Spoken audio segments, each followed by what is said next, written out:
Boa noite. Que bom, depois dessas músicas nos conduzindo em louvor, tem que estar boa a noite. Acredito que sim. Tá boa a noite para você? Então tá bom. Eu quero começar essa série com a seguinte frase: toda vez que você foge da regra, você cria uma nova regra. Toda vez que você foge à regra, você cria uma nova regra. Todo mundo que deseja ou anseia fugir das regras da vida, para viver a vida da maneira que acha melhor, nada mais, nada menos está fazendo do que criar uma nova forma de viver, onde você vai fazer suas escolhas dentro do seu contexto e, fatalmente, você vai ter que criar novas regras. Toda vez que eu estabeleço, uma outra frase que pode significar o começo dessa série, é que toda vez que eu estabeleço um novo ecossistema, eu preciso de regras. Essa palavra talvez seja comum a você quando nós pensamos em natureza. Ecossistema nos ensinaram que normalmente se trata de natureza. Mas ecossistema é uma palavra também utilizada para a natureza. Ecossistema é todo meio que eu vivo, no qual eu preciso me relacionar com ele. A minha casa é um ecossistema, ela precisa de regras. O meu trabalho também é um ecossistema, ele precisa de regras. A minha relação dentro de uma comunidade de fé também é um ecossistema e precisa de regras. A primeira frase, então, é que toda vez que eu fujo à regra, eu crio uma nova regra. Mas também, toda vez que eu preciso me relacionar e viver com alguém, eu preciso de regras. E quando eu infrinjo essas regras, em qualquer um dos modelos de ecossistema da nossa vida, nós cometemos uma falha grave contra a lei. Não existe ninguém, como já dizia John Donne no poema Por Quem os Sinos Dobram, que seja uma ilha. Todos nós somos um grão de areia no continente. Todos nós somos um grão de areia no continente. Todos nós nos relacionamos o tempo todo com pessoas. E toda boa relação, ela precisa de regras. Há muito tempo atrás, chegava eu em Sorocaba, carioca, vindo do Rio de Janeiro, eu e meu companheiro Pablo ali, e nós chegamos aqui em Sorocaba, São Paulo, com algumas regras pré-estabelecidas na nossa mente, baseadas na cultura que nós fomos criados a vida toda. É óbvio que ia dar errado, porque em São Paulo chama-se angu de polenta. Sinal de farol. E meio-fio se chama guia. Até a gente aprender isso demora. Mas se eu quisesse me tornar algo parecido com um cidadão paulista, ou até mesmo sorocabano, eu precisava aprender as regras da vida nessa cidade. Senão eu destoo da regra e vivo outra regra. E assim é a vida. A vida tem regras claras. Se eu pegar, por exemplo... Muito obrigado, Reinaldo. Se eu pegar, por exemplo, essa capa e jogar e abrir mão, ela vai cair no chão, porque tem uma regra clara aqui. A lei da gravidade que serve para mim ou para você, ou estaremos flutuando. A vida tem regras universais. Para toda ação, já diz Isaac Newton, há uma, engenheiros me ajudem, reação. Tudo que eu faço provoca uma reação.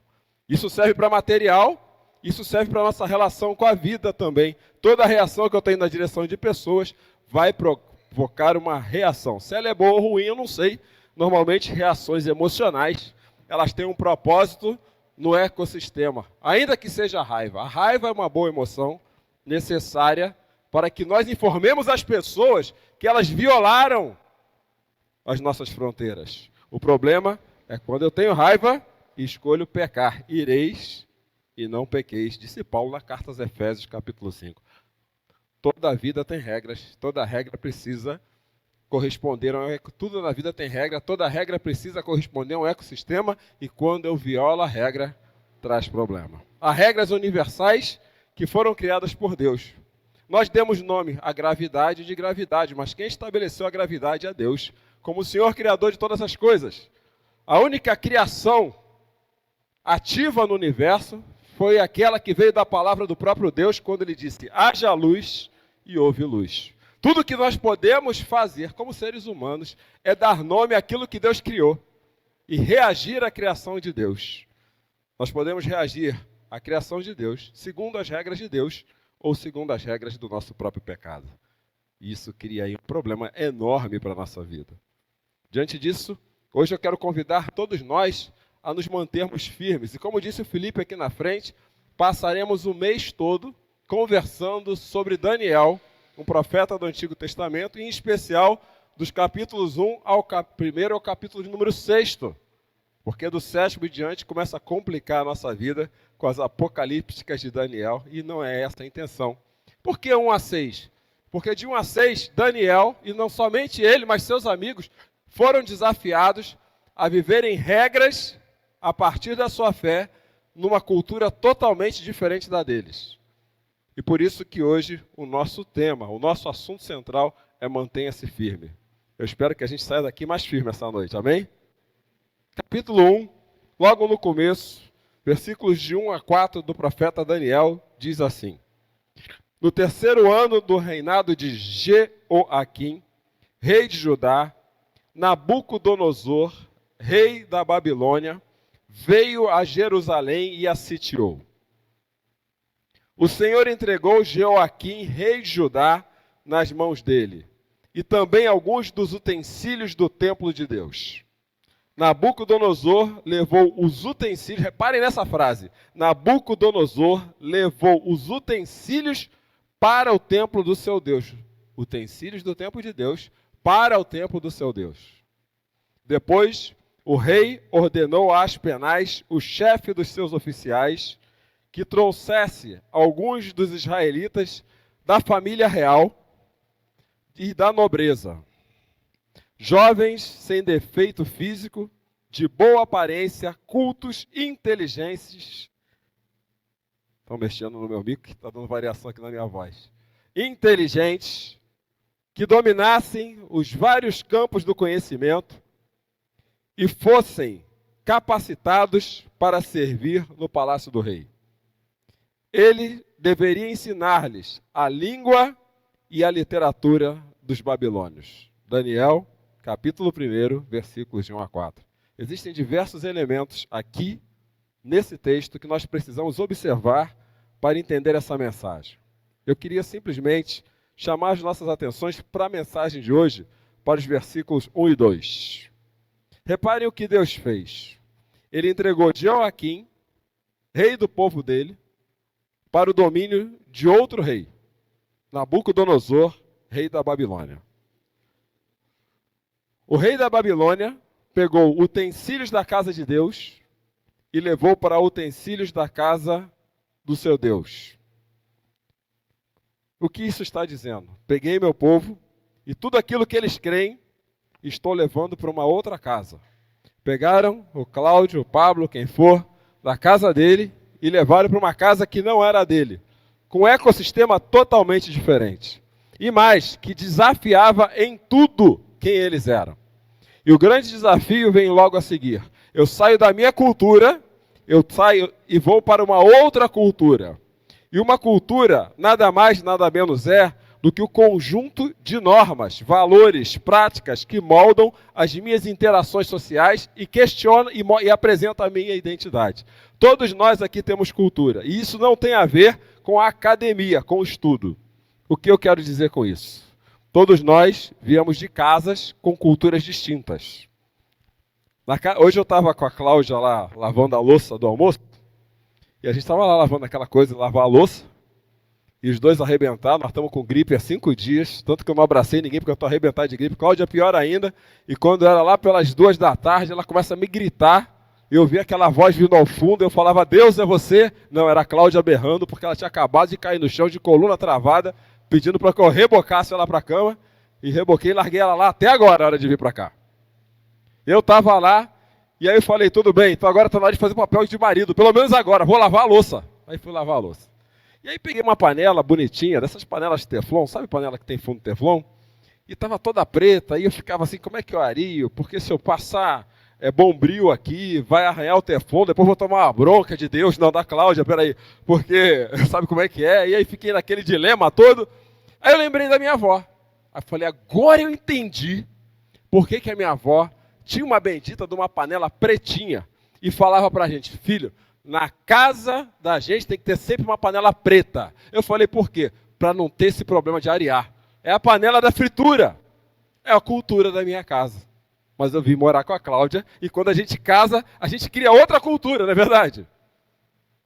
Mas eu falei, qualquer hora, eu vou esconder uma panela que vai ser a panela preta da fritura. E negociar isso com ela, porque casamento é assim, relacionamento tem que negociar o tempo todo. Mas a gente tem a nossa cultura e às vezes nós somos colocados em outra cultura, seja seu trabalho, seja seu relacionamento, a maneira que você se posiciona diante das pessoas que aparecem. E eu preciso entender que os meus valores podem ser contestados dentro desse contexto, porque toda cultura tem um governo baseado em seus valores. Quem já tirou 0 ou 1 para jogar futebol? Os meninos, as meninas também? Já tirou 0 ou 1? 0 ou 1. Aí cheguei aqui em São Paulo, tive que aprender um tal de pedra, papel e tesoura. É outra coisa totalmente diferente. Falei, o que é isso? 2 ou 1. Nunca ouvi falar em 2 ou 1 até chegar em São Paulo. Eu só conheço 0 ou 1. Eu jogava mata-mata na bolinha de gude, aqui inventaram um outro jogo de bolinha de gude. Por quê? Aí, quando eu tenho 2 ou 1, a maior briga de um time de futebol, qual que é? Escolher o melhor jogador. Não é verdade? E eu me lembro, na minha época, lá de fazendo educação física na escola, que futebol é uma coisa que nunca tive dom, habilidade, e com isso, nem vontade atualmente. Nunca mais. Mas a gente ficava assim, um dia eu vou ser o capitão, porque o time tem que ter o capitão. Ele é o Deus, ele estabelece as regras, ele estabelece os valores. E quando escolhi o melhor menino, que não era eu, não preciso repetir isso para vocês, ele ficava escolhendo os amiguinhos. Eu falo assim, me escolhe, porque toda a cultura tem um governo baseado em seus valores. E aquele povo saiu da sua cultura, cujo governo era Deus, e foi levado para a casa de outro Deus, e aqueles rapazes tiveram que viver numa outra cultura. E hoje, gente, todos os dias, nós precisamos entender, somos desafiados por Deus a entender qual que é o nosso papel, aonde Deus nos coloca no dia a dia. Diante das pessoas, dos dilemas dos ecossistemas que nós vivemos, seja ele na nossa casa, seja ele no nosso trabalho, seja ele diante da vida, das situações que aparecem, onde nossos valores aparecem e quem realmente governa a nossa vida diante disso tudo. Esse é o maior desafio que nós temos, muito parecido com aqueles desafios que Sadraque, Misaque, Abednego e também Daniel tiveram. Hoje nós vivemos numa cultura que minimamente, como diz Zygmunt Bauman, nem precisava citar quem ele era, porque eu creio que a maioria conhece, senão vale a pena ler. Vivemos numa cultura que o que temos... Desculpa, gente. O que temos de reconhecer é que a fluidez se tornou uma característica predominante da própria vida social. É uma sociedade líquida. Todos os relacionamentos são líquidos. Minha sogra, ela vem de uma cidade de 70 mil habitantes hoje. Atualmente tem 70 mil. Eu venho de uma cidade grande, pelo menos eu acho que é grande. Rio de Janeiro deve ser uma cidade grande. São culturas distintas. E outro dia, a minha esposa estava conversando com a gerente dela do banco. Foi essa semana mesmo que aconteceu isso. E ao conversar com a gerente do banco, conversa vai, conversa vem, nós estamos vendendo. Quem quiser comprar uma bela casa em Fernandópolis está vendendo, viu? É logo ali, 6 horas. Se você colocar um ovo no piso da rua, no inverno o ovo cozinha. É tranquilo, Fernandópolis, para quem gosta de calor. Então você coloca lá, e daqui a pouco ela fala assim, fulana, eu estou querendo vender a casa da minha mãe aí, porque estamos precisando de recurso para cuidar da minha sogra. Falou, ok. Ah, meu marido é corretor. Quem que é seu marido? Aí, meu marido é fulano de tal. Aí minha esposa deu um clique na cabeça dela, fulano que é filho de Beltrano, que é neto de Beltrano, que tinha aquele comércio na rua tal. Cidade pequena é assim, gente. É a cultura da cidade, aparentemente mais sólida do que as culturas urbanas, que já permeiam Sorocaba, onde você não sabe quem é quem. Você encontra uma pessoa hoje, daqui a pouco não encontra mais, a turma vai ficando com não sei quem mais, e a vida vai se embolando desse jeito. Nós vivemos numa cultura cada vez mais líquida, e quanto maior a cidade, mais desafios elas nos trazem quanto aos nossos relacionamentos em todos os ecossistemas que a gente vive. Inclusive, vale a pena entender que quando o Dr. Mike Gorin, ele olha para a vida da igreja, ele nos chama a atenção, principalmente olhando para os textos de Gênesis 10 e 11, a refletir qual é o nosso papel hoje nessa cultura tão fluida. Ele diz que de Gênesis 10 e 3 saíram 72 nações, cujo delas, de onde elas, Deus, e hoje compõe todas os 72 nações, e hoje nós temos todos os países, fruto dessas 72 nações de Gênesis 10 e 11. Muito mais países que 72. A última vez que eu contei isso, eu era criança pequena no Rio de Janeiro, eram 170 e poucos países. Eu nem sei mais, alguém sabe essa conta, quanto está hoje? Se alguém souber, me ajuda. Oi? 195. Temos 195 países do mundo que saíram das 72 tribos de Gênesis 11, quando Deus derrubou Babel. Cada um com o seu governo, cada um com a sua cultura, cada um com as suas leis. Mas o Dr. Mike Gorin nos faz lembrar o seguinte, que Deus levanta um povo para ser luz para essas nações e mostrar a sua cultura e mostrar aos seus hábitos, aos seus ritos, aos seus costumes, quem é o Senhor da história. Nós somos luz para a vida de um mundo que adora muitos deuses, que tem diversos hábitos, que distancia o coração deles de Deus. Por isso que Jesus, quando olha para todo discípulo, e toda discípula dele fala assim, vocês serão a luz do mundo. E não pode esconder uma luz. Vocês serão o sal da terra. E o sal serve para dar sabor à vida das pessoas. Ou então só serve para ser pisado ou jogar fora. E isso nos traz a grande questão dessa noite. Discípulos e discípulas de Jesus. Quais são as nossas regras para a vida? Como viver dessa forma? No meu trabalho, na segunda-feira que se aproxima, na semana que já vem. Gente, fevereiro já passou. Olha, também já estou começando em março. Lembra que dia 17 é feriado, não esqueçam disso não. Mas daqui a pouco a gente vai piscar o olho, março já passou também. E cada dia é um desafio. Já faz 2 semanas que eu chego na sexta sem saber como é que foi, quando começou a segunda. E assim a vida vai se propondo. E nós precisamos continuar sendo luz para as nações. Influenciar e impactar a vida de pessoas. Quais são as regras para isso? Eu quero levantar agora 3 desafios que nós precisaremos lidar e precisamos lidar todos os dias. O primeiro, diante da ênfase contemporânea do individualismo e da autorrealização, os valores do reino de Deus enfrentam o desafio de viver de maneira que os discípulos do reino de Deus enfrentam o desafio de viver de maneira que reflita os valores do reino de Deus, promovendo justiça, compaixão e vida comunitária. Esse é um desafio claro para todos nós. Promover justiça, compaixão e vida comunitária numa cultura que é individualista, que só pensa no seu benefício próprio e não está nem aí para o outro. Ou nós somos assimilados por isso dentro das nossas comunidades, ou nós combatemos isso. Quando os valores são relacionados às famílias, nós precisamos entender que a fragmentação social afeta profundamente as estruturas familiares, promovendo uma visão de individualismo que pode estar em conflito com os valores cristãos de comunhão, sacrifício mútuo e compromisso com a aliança entre si. Hoje nós vivemos numa cultura que o pessoal está pensando mais ou menos assim. Se você está feliz, bata a palma, não é nada disso não.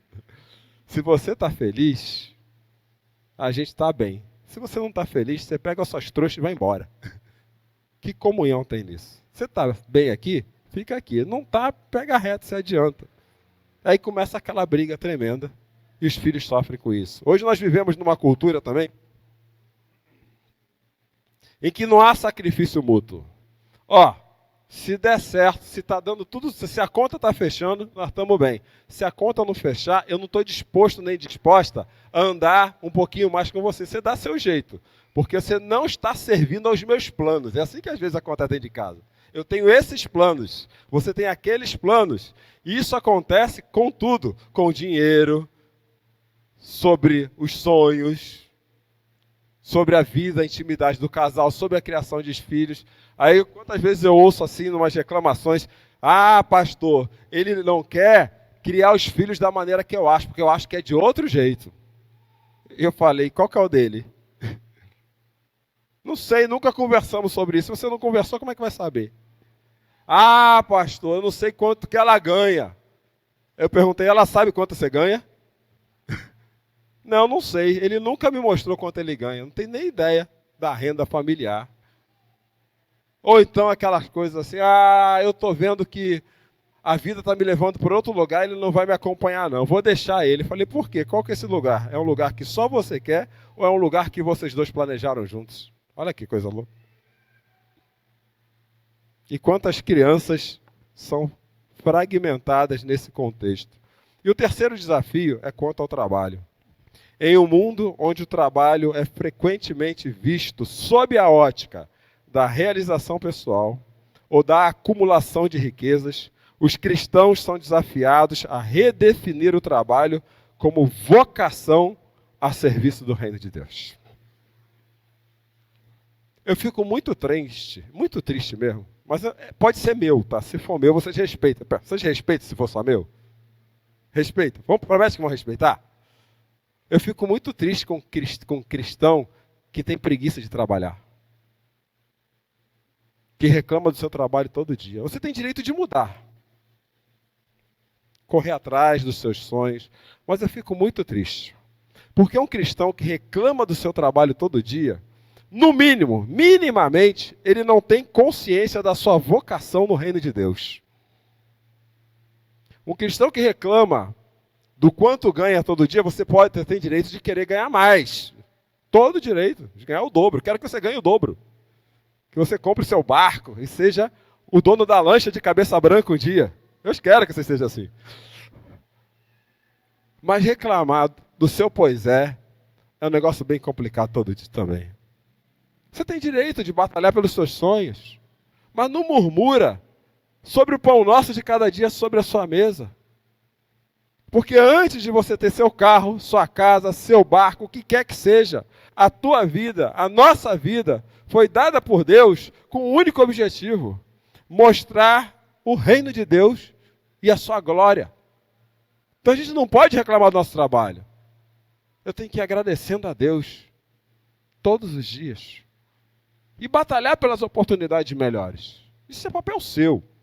Porque tem gente que acha que não tem que fazer nada também e fica orando, Deus, achando que Deus vai colocar um anjo do lado trabalhando o tempo todo, não é verdade?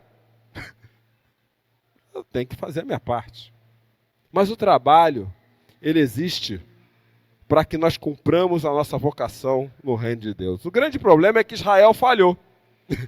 Israel falhou, deu tudo errado, só que para a bondade de Deus, Jesus cumpriu tudo aquilo que Israel falhou. E é por isso que em Mateus capítulo 5, versículos 17 e 18, Jesus fala assim, ficou pequena a letra nessa mira. Está difícil de ler, né? Mas eu vou ajudar vocês, espera aí. Não pensem que eu vim abolir a lei ou os profetas. Não vim aboli-los, mas cumpri-los.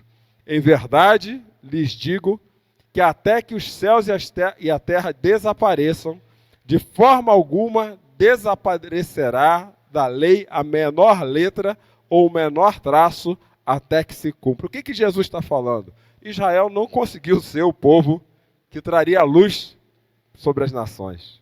Então eu me tornei o primeiro desse povo. Eu morri pelos pecados de Israel. Eu morri pelos seus pecados. Eu cumpri tudo que tinha que cumprir. A única coisa que vocês têm que fazer para viver como discípulos e discípulos do reino é se render diante do Senhor Jesus Cristo, dizendo, Senhor Jesus, tem misericórdia de mim porque eu sou pecador ou pecadora. Só que esse texto não termina aí. Quando eu vou para o versículo seguinte, que é o versículo 19, Jesus fala, tudo bem, eu fiz tudo, mas você tem um papel. Qual que é o seu papel? Qual que é o meu papel diante do que Jesus fez? Obedecê-lo a 4 letras. O, B, D, C. Difícil. Primeira letra é? Ih, vocês não estão com cara de que estão a fim de fazer isso não, hein? Não é o que eu estou falando, é o que Jesus disse. Primeira letra é, a segunda, a terceira e a quarta. É isso que ele fala. Ó, eu já fiz tudo, morri na cruz por você. Isso é tão complicado, porque a gente acha que Jesus fez tudo pela gente, que a gente não precisa fazer nada. Que o céu vai ser uma rede, em 2 coqueiros, com um monte de gente colocando vinha na nossa boca, e um pessoal abanando assim na beira do mar de Maragogi. Não vai ser nada disso.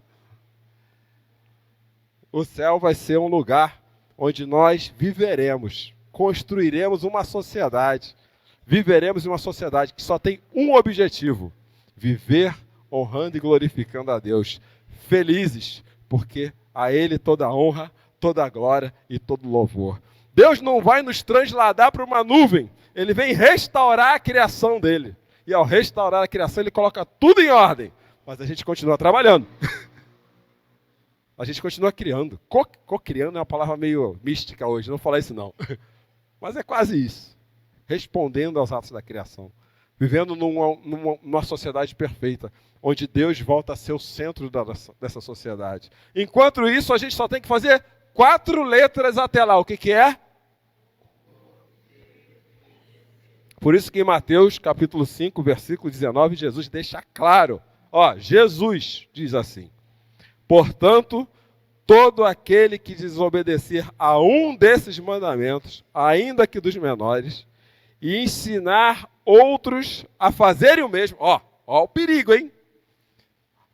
Além de não fazer, você não pode ensinar outra pessoa a fazer errado também.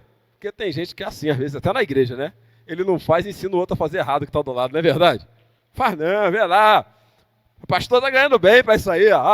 Tem um monte de gente para fazer, para que eu preciso fazer? Não, acho que igreja não é isso não. Igreja para mim é outra coisa. Mas está ali, ó, sentado, sinagoga de Satanás, como diz o João. Não faça, aprenda a fazer certo, ensina quem está do seu lado a fazer certo também. Hebreus capítulo 10. Encorajem a quem está do seu lado a fazer junto contigo aquilo que é certo para o reino de Deus. Não esquece isso. Pior coisa é andar com gente desencorajadora. Não é verdade? Gente desencorajadora é terrível. Ela nos deixa pior do que a gente está. E cuidado, que nem tudo que é aquilo que reluz é ouro, viu? Tem uns desencorajadores de fala mansa, que parece que é coisa boa, mas quando você vê, fuja da aparência do mal. 1 Tessalonicenses capítulo 5, versículo 21. Evitem a todo custo o mal. E Jesus fala, se você desobedecer ou ensinar a um desses, se você desobedecer a um desses mandamentos, e ainda que seja dos menores, não é porque eu fiz que você não precisa fazer, e ensinar os outros a fazerem o mesmo, será chamado de menor no reino dos céus. Mas todo aquele que praticar, gravem essa palavra praticar, e ensinar esses mandamentos, será chamado de grande no reino dos céus. Está claro? Estão comigo até aqui? Nós não fazemos porque somos bons. Deus nos faz bons porque nós fazemos. C.S. Lewis, num pequeno livro chamado Mero Cristianismo, ou Cristianismo Puro e Simples, que depois foi traduzido para esse nome, diz assim: o cristão não pensa que Deus nos amará porque somos bons, mas que Deus nos fará bons porque Ele nos... Mas, Cláudio, até agora não saiu nada de Daniel dessa história. Cadê o Daniel? Está na esquina lá. Não, está aqui, ó. O que podemos, então, nesse contexto, aprender com Daniel?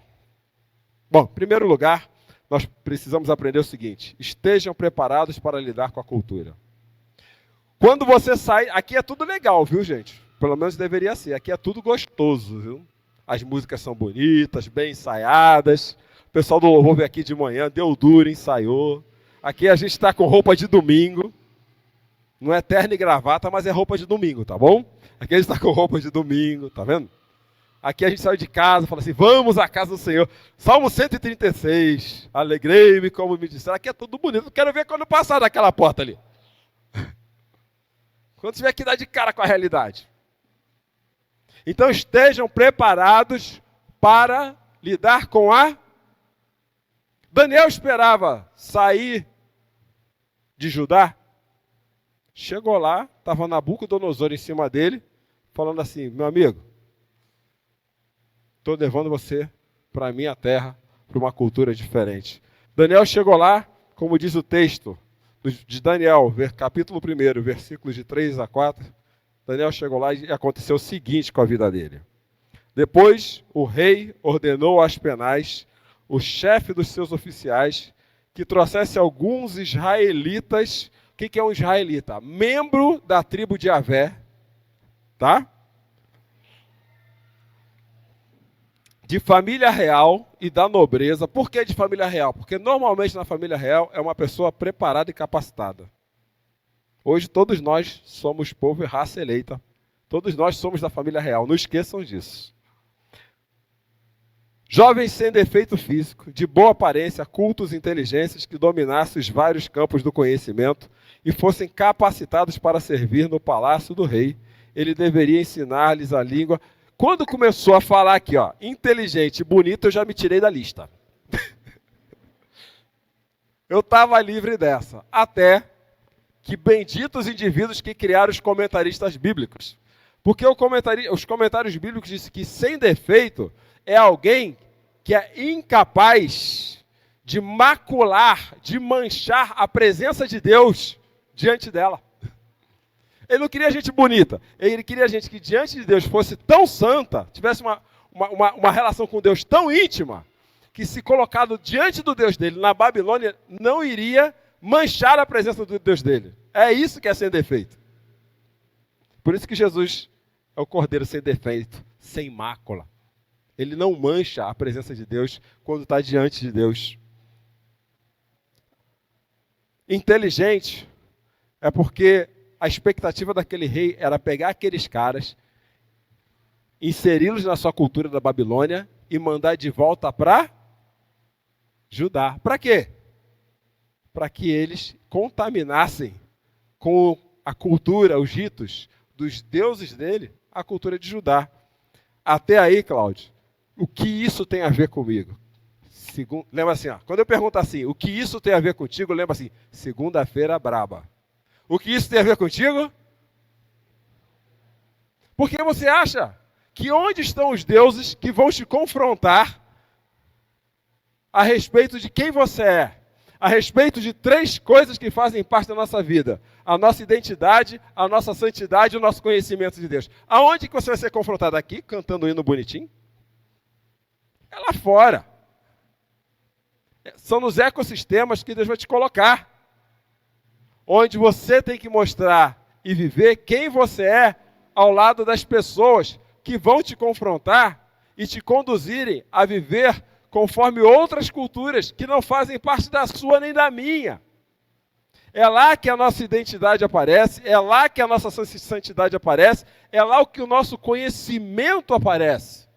E Daniel, diante disso, ele se recusou a ser contaminado pela cultura de outros deuses, para que ele mantivesse a integridade da vida dele com Deus.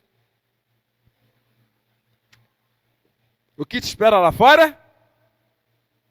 Nada. O vácuo. O que te espera lá fora? É mesmo. Não estou dizendo que vai ser bravo, não estou lançando maldição não, tá, gente? Eu estou dizendo que essa é a expectativa que toda vez bate no nosso coração depois da música do Fantástico. Que a segunda vai ser braba. Não quer dizer, às vezes é uma coisa que você nem espera. O problema é a expectativa, né? Como eu digo, é pagar a prestação de conta que a gente não tem. Não estou lançando maldição também não, mas a gente chega lá e diante do dia a dia a gente vai ser confrontado o tempo todo. E o que vai valer? Daniel se recusou a se contaminar, falou, não, você pode ter me trazido para cá, mas o meu coração está com o Deus de lá. E eu não vou abrir mão do Deus de lá para poder me vender para o Deus de cá. E em todos os nossos relacionamentos, nos ecossistemas que nós vivemos, tem que ser assim. Quem eu sou como cristão na minha casa. Quem eu sou como cristão no meu trabalho. Quem eu sou como cristão na interação com as pessoas que eu vivo. É firme. Porque quem pede sem sabedoria tem mente dividida. Quem pede sabedoria sem crer a quem está pedindo tem mente dividida. E a pior coisa é uma pessoa de mente dividida. Ela divide todo mundo à volta. Você não sabe o que esperar, você não sabe do que ele está falando. Esses dias encontrei com um indivíduo que eu tive a maior tristeza do meu coração. E eu tive testemunho disso aqui. Como é que uma mente dividida tira uma pessoa dos caminhos do Senhor? Daniel era bonito, mas Daniel tinha o quê? Mas ele tinha não só cabeça alinhada com Deus, ele tinha também coração alinhado com Deus. Sabe o que isso quer dizer? Sendo simples, estuda a Bíblia. Porque você só vai ter condições de lidar com a segunda-feira brava, não é só com as mensagens de domingo, nem com a playlist dos seus melhores pregadores. É estudando a Bíblia. Mas estudando com vontade de aprender. Não tem outro jeito de lidar. Porque lá fora, tem gente que sabe argumentar contigo a respeito do que ele crê melhor que você. E se você não souber fazer aquilo que Pedro nos convida a fazer na primeira carta de Pedro, capítulo 3, versículos de 14 a 15, você vai dançar redondo lá fora. E quando você menos perceber, a tua cabeça está contaminada, enviesada, questionando a própria existência de Deus. Como eu tenho visto muitas pessoas. E questionando até se Deus é bom. Pedro fala assim, esteja pronto para dar. Estejam sempre preparados. Daniel estava preparado para aquilo. Você precisa estar preparado para aquilo. Porque lá fora está esperando o quê? E você tem que estar preparado para a sua semana. O meu papel aqui, segundo Efésios capítulo 4, é te dar esse equipamento. Eu estou te dando pá, enxada, maçarico. E meu avô tinha um quarto de ferramenta. E eu ficava perguntando um dia, avô, por que o senhor tem tanta ferramenta nessa parede? Você já viu aquele negócio de ferramenta? Que a pessoa pinta o contorno da ferramenta? Meu avô era assim. E eu ficava apaixonado. Aí o moleque ficava naquelas ferramentas, eu tirava a ferramenta do meu avô, sumia, tomava bronca, chinelo voava zim, na minha orelha, porque eu sumia com aquelas ferramentas. Aí eu falei, vô, mas por que o senhor tem tanta ferramenta? Para o problema certo, meu avô dizia, você tem que ter a ferramenta certa. A pior coisa é tirar parafuso com martelo. Vou contar um negócio particular, mas vocês não contam para ninguém, tá? Você promete que não vão contar para ninguém? Quebrou a tampa do vaso lá de casa. Quem conseguia tirar aquela tampa? Aí fui eu lá. Cadê a ferramenta certa? Não tinha. Quando a esposa pede uma coisa, e a gente fica 15 dias sem fazer, o que acontece, João? Não precisa falar, não. A cara já disse tudo. Vixe! Eu já estava suando frio em casa e não sabia por quê. Aí eu falei, eu aproveitei que eu estava doente. Estou ainda, né? E falei assim, vou aproveitar e fazer esse negócio aqui, porque senão eu vou me enrolar. Aí fui lá, no meu muquifo, que não é nem tão organizado que nem as ferramentas do meu avô, e achei a ferramenta que eu precisava. Sabe quanto tempo eu levei para trocar a tampa do vaso? 2 minutos. Agora, como é que a gente quer ir lá para fora? Que o que espera a gente lá fora? O que espera a gente lá fora, meu povo? Sem a ferramenta certa. Daniel estava preparado, você precisa estar preparado para lidar com os desafios da cultura lá fora. Quando seus filhos te perguntarem, por exemplo, por que a amiguinha dela gosta de namorar desse jeito ou daquele jeito, você tem que ter resposta. E não adianta mandar clichê não, porque nessa molecada clichê gospel não cola. Esquece. Eles querem argumento. Vai sentar com meu sobrinho de 10 anos, Guilherme, que joga xadrez comigo e eu apanho em toda a partida. 10 anos. 3º lugar na cidade de Bauru. Orgulho do tio. Vai. A molecada tem argumento, gente. E quem está ensinando para eles lá fora tem argumento também. Não vai sair daqui achando porque você sabe a verdade que você sabe a única verdade, não. Tem muita verdade lá fora. Só que eu tenho que estar como Daniel, preparado. Preparado. Até onde que vivemos, até onde que a cultura que vivemos contaminou a nossa identidade como discípulos do reino? A minha pergunta é essa. Até onde você está contaminado por isso? Está preparado para a vida que Jesus te deu? Segundo lugar,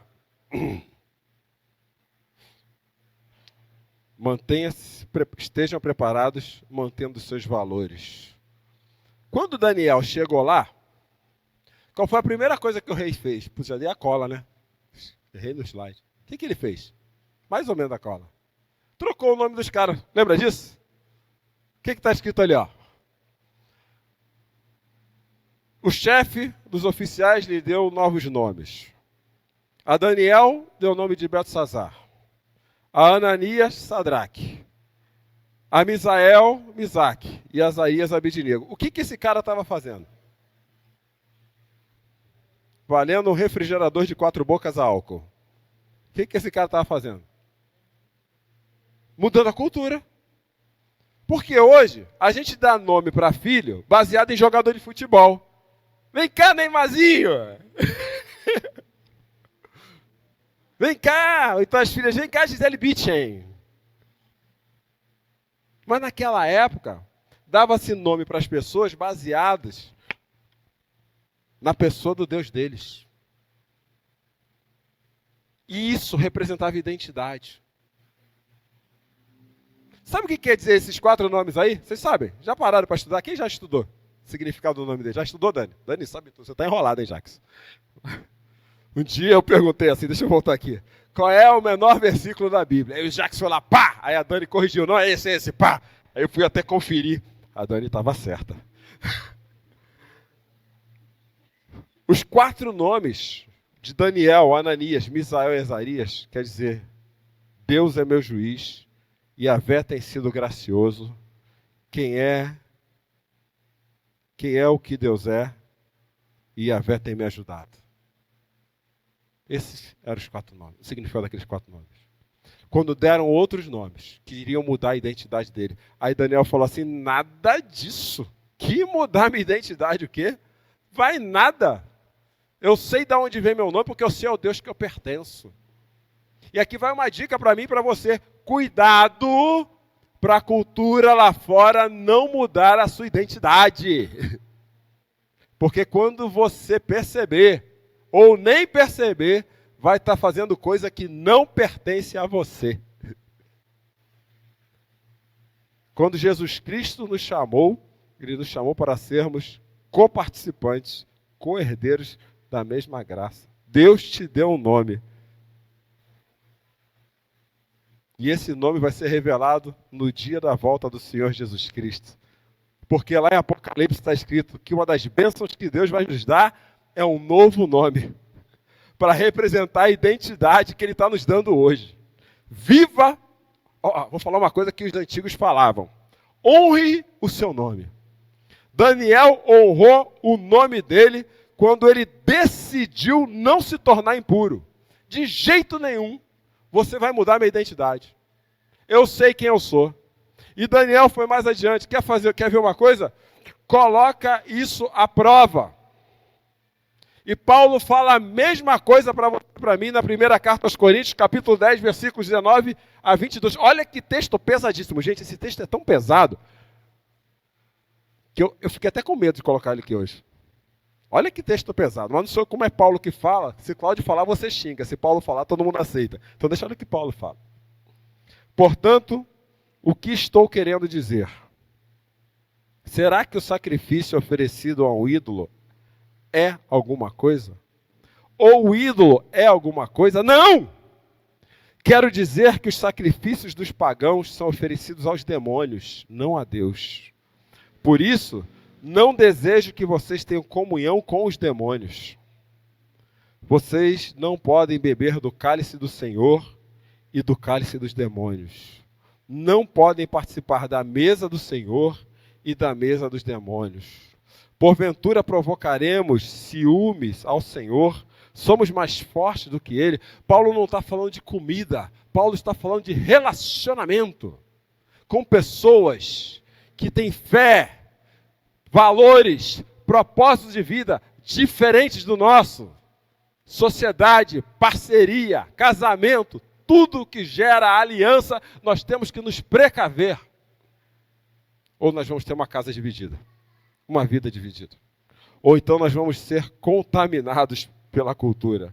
E aí a minha segunda pergunta e penúltima dessa noite é como o que temos visto, conversado e as demais coisas que temos consumido tem contaminado as nossas casas. Isso é muito sério. O que a gente olha no celular é muito sério. O que a gente escolhe assistir é muito sério. Pode começar com uma brincadeirinha boba, uma imagenzinha sem graça, mas quando você menos perceber, isso contaminou a sua vida. Isso interferiu nos seus relacionamentos. E você perdeu a sua identidade. A pior coisa para um pai orgulhoso, não um pai humilde, é perder a moral dele na frente dos filhos. E a moral não é falar grosso. A moral é falar que eu erro e peço perdão, porque Jesus Cristo é o meu Senhor. Cuidado. Cuidado com as alianças que você está fazendo no trabalho. Cuidado. Felipe acabou de dar um testemunho maravilhoso aqui no começo. Cuidado. Daniel falou, eu não vou abrir mão de quem eu sou. Porque minha aliança é com Deus. E em terceiro e último lugar, confiem e vivam na aliança feita com Deus. Olha o que acontece no versículo 17. Quais são as primeiras palavras em amarelo? Fala comigo, povo. Opa! O que aconteceu?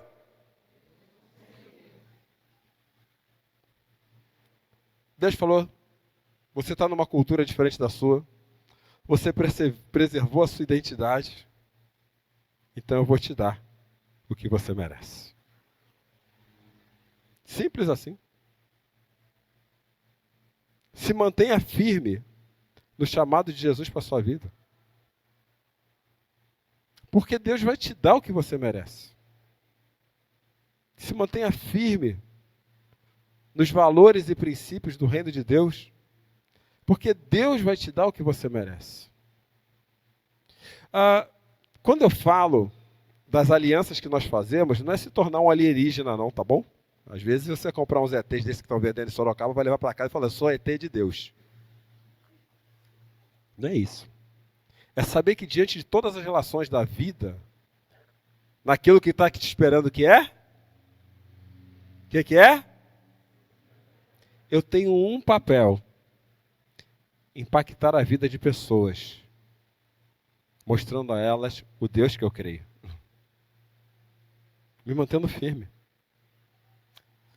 E quando você se achar, por um momento, injustiçado ou injustiçada, porque Deus não fez, lembra assim, não é que Deus não fez, Deus ainda não fez. Coloca um ainda no meio. E você vê que muda tudo. Um ainda pode mudar tanta coisa, né? Senhor, o Senhor não mudou a minha esposa. Peraí, Deus ainda não mudou. Mas quem disse que ela quer mudar? Porque eu ainda não mudei também. Não é verdade? Eu ainda não mudei em algumas coisas. Cláudio ainda não mudou em algumas coisas. Mas uma coisa eu preciso permanecer firme. fiel aos valores do reino de Deus, e se aprover a Deus, Deus vai mudar. Mas tem coisa em mim que talvez só mude na glória. Não é verdade? E certamente tem, porque tem coisa que não tem jeito não, viu? Brincadeira, tem jeito sim. Mas eu tenho que ficar firme. Deus concedeu graça a Daniel e a seus amigos porque eles ficaram firmes. E tem um negócio que eu quero terminar.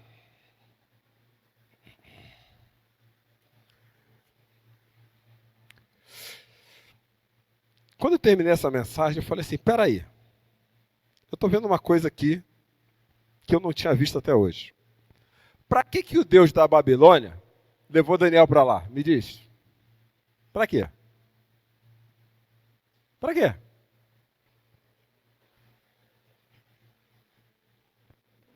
Para mostrar, para treiná-los, para viver conforme o quê?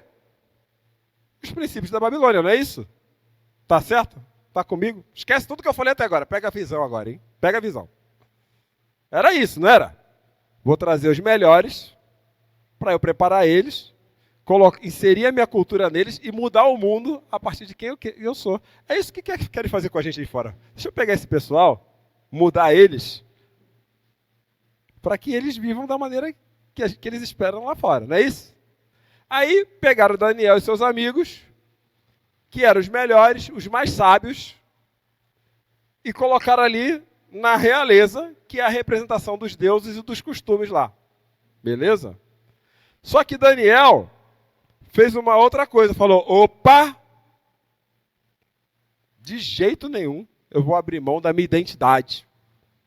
E a importância de nós não abrirmos mão da nossa identidade gerou um movimento contrário. Porque como diz na carta de Tiago, capítulo 1, versículo 15, se alguém não tem sabedoria, peça sabedoria a Deus que dá livremente. E como Daniel tinha isso aqui e isso aqui no Senhor, antes dele aceitar a comida que ele deu, ele falou, peraí, eu tenho que fazer do jeito de Deus. Quando Daniel fincou os pés, começou a acontecer um movimento contrário. O último versículo do capítulo 21 diz que Daniel ficou nesse estágio 17 anos. Mas, Cláudio, isso não está escrito lá, está assim, mussarelo. Porque falou que Daniel ficou desde o reino de Joaquim até Ciro, cumprindo esse papel diante do rei da Babilônia. Sabe o que isso aqui me ensina? Só isso aqui. Que quando a cultura nos leva para ela, para nos mudar, e nós fincamos os nossos pés naquilo que cremos, Deus transforma a cultura através de nós. É isso. E se você ler na sua casa o livro de Daniel, desculpa o grito, aí estava empolgado. Ele fez isso o tempo todo. Chamaram ele para interpretar sonho. Daniel interpretou. Os reis da Babilônia falaram assim, nossa, esse cara tem Deus mesmo. Colocaram Daniel na cova dos leões. O leão não matou Daniel. Aí alguém olhou assim, nossa, é verdade, esse Deus é verdadeiro mesmo. Jogaram eles na fornalha, não queimou, falou, peraí, esse Deus deles é mesmo. Quando a gente finca os pés na nossa identidade, diante da cultura que nós vivemos, sem ser o ET verde do prefeito, tá? Quando nós fincamos isso lá, Deus transforma o meio à nossa volta através de nós. Por isso, fica firme. Porque para Deus, mais importante do que satisfazer os meus ou os seus desejos, é que pessoas sejam transformadas através da nossa vida. Fica firme. Fica firme. Eu sei que alguns de vocês já devem estar pensando, por que o Felipe não está aqui? Porque ele fala mais rápido.